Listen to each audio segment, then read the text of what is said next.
Hi, my name is Arlette Reyes, and this is my presentation on finding tranquility. What is tranquility?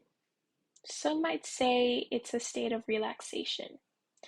In that case, maybe a trip to the Bahamas will do the trick. Actually, tranquility is more than just an annual vacation. It is an inner peace that we find within ourselves. How to find this peace varies from person to person, but I will tell you my story.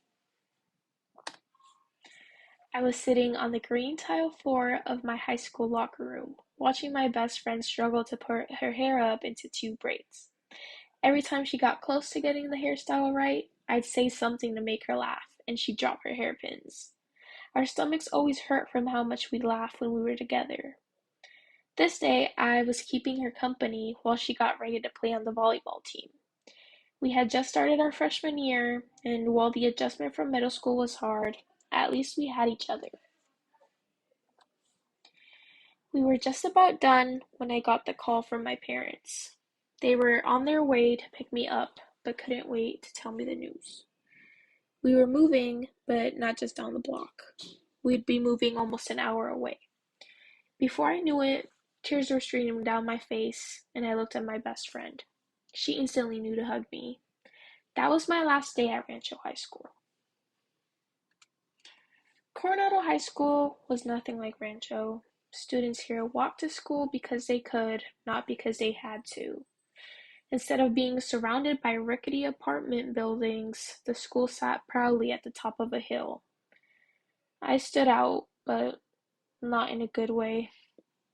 I tried to stay positive, but adjusting to this new school proved to be more difficult than I thought. I usually spent lunch alone on a bench, begging for the minute hand on the clock to move faster. Teachers at the school were stricter, and the assignments started to pile up.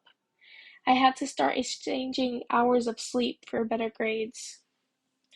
My situation at home wasn't much better, either. Although this apartment came with a better area code, it was awkward and cramped. I had to share a room with my sister, who didn't understand the concept of personal space. My family has always been loud, but the decrease in square feet amplified the volume 10 times over. I felt as if I was constantly running and couldn't catch my breath. I found tranquility by accident. One night, I managed to pull a true all-nighter and made it to the next morning. My papers were in disarray on the kitchen table, accompanied by several food wrappers, empty cups, and an open textbook. It was around 6 a.m., and the sun was just starting to poke its head out. I find myself outside on the terrace with a warm cup of coffee in hand. As I watched the trees sway in the gentle breeze, propped up against the indigo sky, my world began to slow down.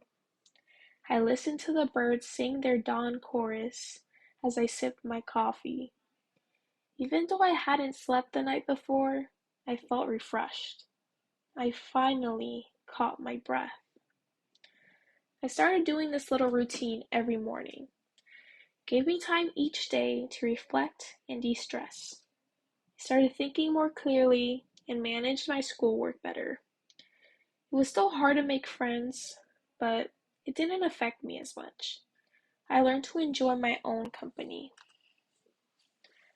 Tranquility is one of the virtues that I believe are essential towards a happy life.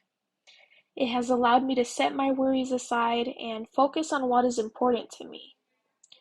Focusing on this virtue will allow you to think more clearly and avoid unnecessary stress, bringing more happiness into your life.